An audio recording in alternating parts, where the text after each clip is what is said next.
Olá, cursistas! Hoje nós vamos tratar do tema liberdade e necessidade na Grécia Antiga. E especificamente nesses 15 minutos de aula, eu vou dar ênfase à questão da necessidade no âmbito grego. Para isso, eu vou fazer uma distinção entre escravidão, servidão e trabalho livre. Você já deve ter visto esse conteúdo, correto? Isso mesmo, essa é uma aula interdisciplinar com história. Vamos lá?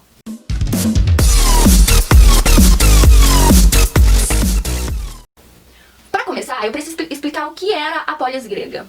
Afinal, você sabe o que é polis? Bem, antes de começar, pegue aí sua linha do tempo e marque o período histórico que estamos tratando. Visualize que trata da questão da necessidade da liberdade especificamente no século VI a IV a.C., pois nosso objetivo, posteriormente, é ler os escritos de Platão para compreender melhor o que é liberdade e necessidade para os gregos deste período. Vamos lá então, o que é polis? O termo polis é traduzido normalmente por cidade-estado, então é referente a nossas cidades. A concepção que o grego tinha de polis, de cidade, está diretamente ligada ao modo como o homem daquela época realizava as suas ações, tá certo?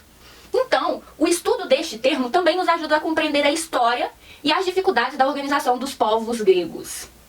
Veremos que foi dessa palavra, polis, que surgiu, por exemplo, o termo política. Ou seja, política era uma atividade, um procedimento que estava ligada à polis, que estava ligada à cidade-estado do grego.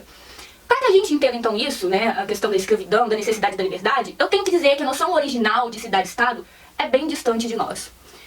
Primeiro porque a diferença se encontra no seu tamanho. A primeira então diferença é no tamanho das polis. Segundo o historiador Quito, Atenas, que era uma das maiores polis daquele tempo, tinha pouco mais de 20 mil habitantes. E atualmente, se a gente pensar, muitas cidades do interior de nossos estados, por exemplo, supera esse número facilmente, Segundo o IBGE, de 2019, a cidade de Boituva, pode até ir lá conferir, tá certo? Tinha aproximadamente 60.997 habitantes. Olha o quanto de habitantes já se diferenciava de Atenas, que era a maior cidade grega. Tremembé, por exemplo, tem 47.185 habitantes, tá? E, se não me falha a memória, Tietê, tem 42.076 habitantes. Então a gente já percebe a discrepância de tamanho da cidade grega para as nossas cidades atuais. E a pergunta que eu te faço é, os povos gregos daquela época invejariam a diferença de tamanho entre uma cidade atual nossa e uma de suas polis? Pensa aí que depois nós voltaremos nessa questão, tá bem? E aí, continuando agora a tratar dessas diferenças peculiares entre as cidades gregas e as nossas cidades, vamos falar das distinções do conceito de cidade grega como autônoma. Elas eram cidades autônomas e possuíam sua própria religião, o seu próprio exército, o seu governo, seu calendário, seu sistema monetário, enfim, várias características próprias daquelas cidades, tá? E cada cidade tinha as suas peculiaridades. Outro dado a ser levado em conta é que nossas cidades atuais são o menor núcleo administrativo de um país, do nosso país e de outros países. Ou seja, tudo que uma cidade precisa executar deve estar de acordo com as leis maiores que regem esse nosso país, tá? Então, o município não tem uma autonomia para criar regras que desrespeitem a Constituição maior, tá? Não pode criar moeda, nem um próprio calendário, que era as características das cidades gregas, tá? Então esses e outros fatores mostram como a noção atual de cidade se mostra bastante distante, diferente da concepção grega de polis, tá? E aí, outra diferença é quanto aos seus habitantes. Quem habita uma cidade, ele vai exercer uma função política, que nós chamamos hoje de quê? De cidadãos. Hoje, todos nós somos considerados cidadãos. Tá? Será que na Grécia Antiga era assim também? Todos podiam participar dos assuntos públicos, poderiam votar, poderiam escolher quem faziam as leis? Não, tá? Cidadãos, para os gregos, era um termo extremamente, mas extremamente restritivo. E aí agora eu vou explicar o porquê. Só era cidadão quem era livre. Os ditos homens livres, tá certo? Consequentemente, estava excluído, então, as mulheres, os escravos, os servos, as crianças e todos que não pudessem tomar partido na administração pública. Então a gente percebe que é um termo muito restrito, cidadão, na polis grega. E é importante dizer que esse termo, cidadão, sofre variações de acordo com o período histórico, tá? Na qual nós vamos olhar a Grécia. Eu tenho que dizer que as cidades gregas nem sempre foram democráticas. E desse modo, em certas épocas, esse termo era ainda mais restritivo, tá?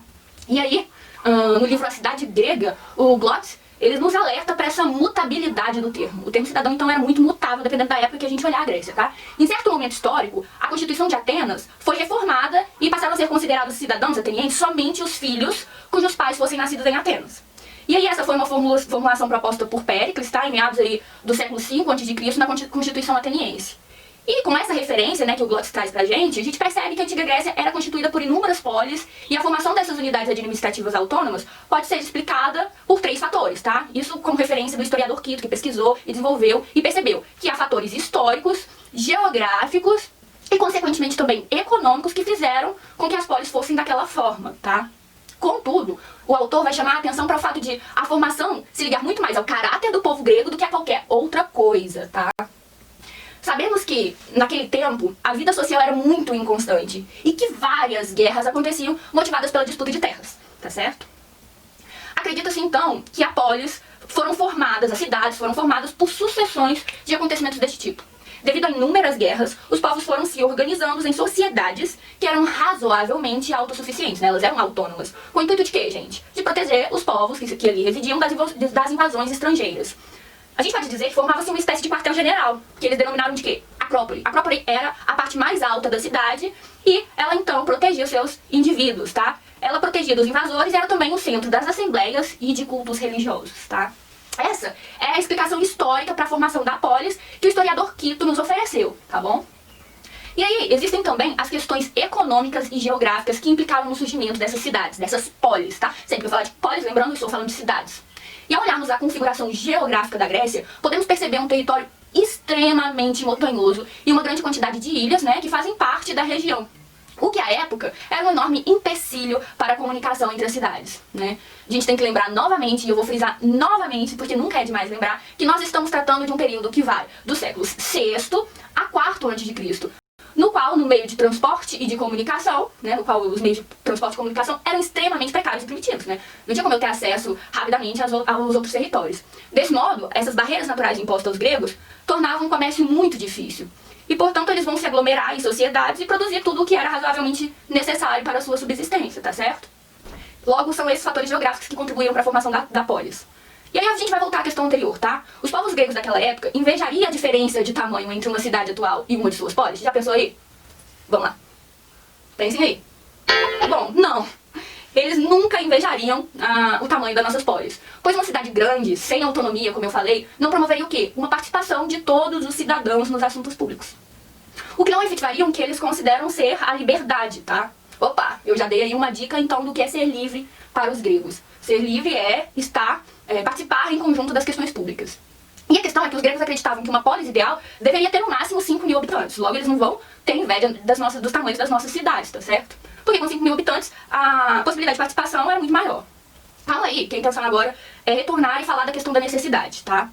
Os gregos vão entender que o trabalho é a atividade na qual os homens promovem as suas necessidades. Nós trabalhamos para manter uma vida, tá? Ou seja, para que a espécie continue a sobreviver, tá? A função do trabalho é essa, manter a vida. Logo, o trabalho vai estar no âmbito da necessidade e não da liberdade, já que o homem envolvido com a atividade do trabalho trabalha para viver e vive para trabalhar, estando sujeito ao quê? Às necessidades desse seu próprio corpo e das necessidades dos outros indivíduos, né? Que ele vá prover. Logo, o cidadão grego não se importava ou dedicava a essa atividade. Ele delegava o trabalho ao escravo, ao servo ou ao trabalhador autônomo. Eu vou chamá-lo de artesão, tá certo? E eu tenho até que explicar que na disciplina de história vocês devem ter ouvido esse último termo como trabalho livre. E eu não gosto dessa expressão e vou explicar por quê. Eu não vou utilizar esse termo aqui, trabalho livre. Pois ser livre, para os gregos, é participar dos assuntos da cidade. Então, trabalho livre, para os gregos, é um termo incoerente e impossível, visto que ser livre é participar do espaço público enquanto um cidadão, tá?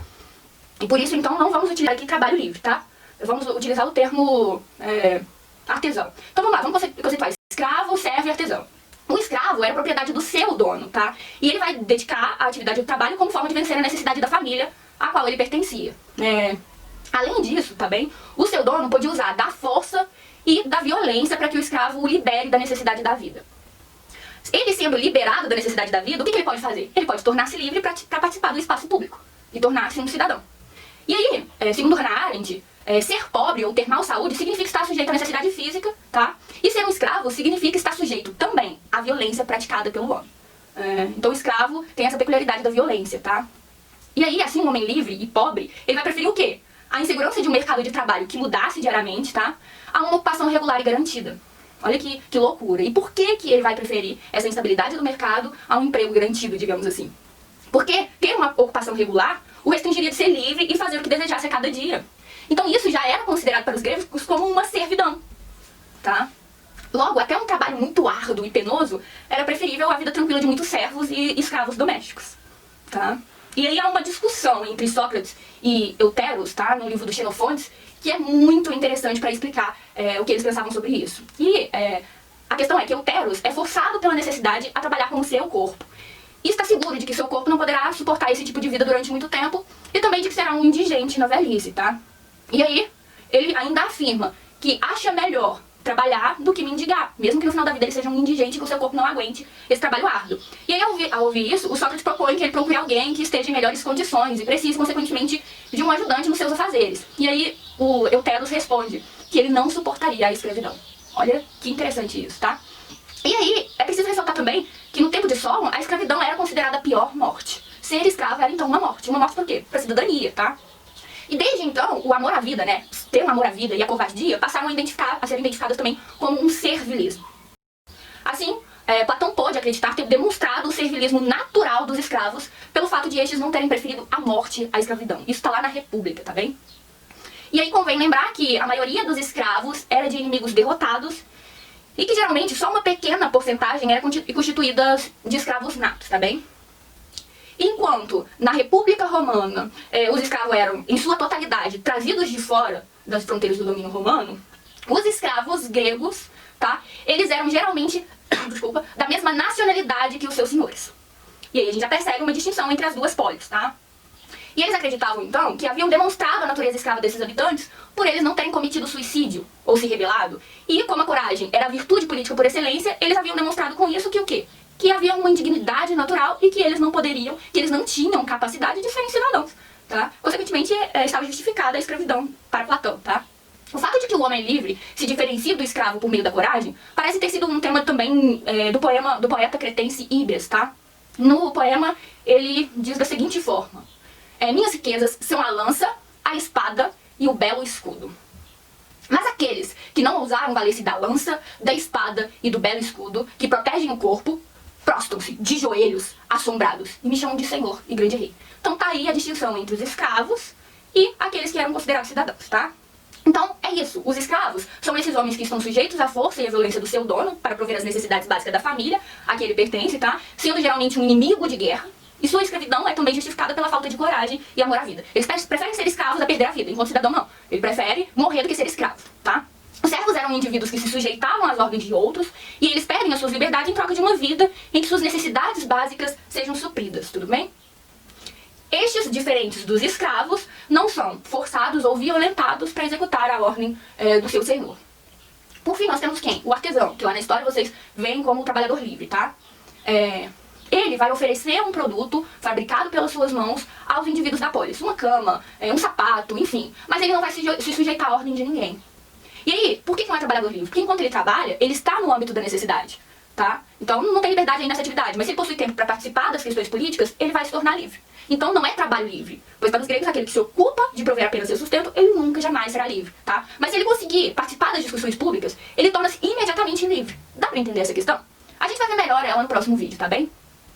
Entramos então na discussão o que é liberdade para os gregos, tá? Mas isso é um assunto para um próximo momento.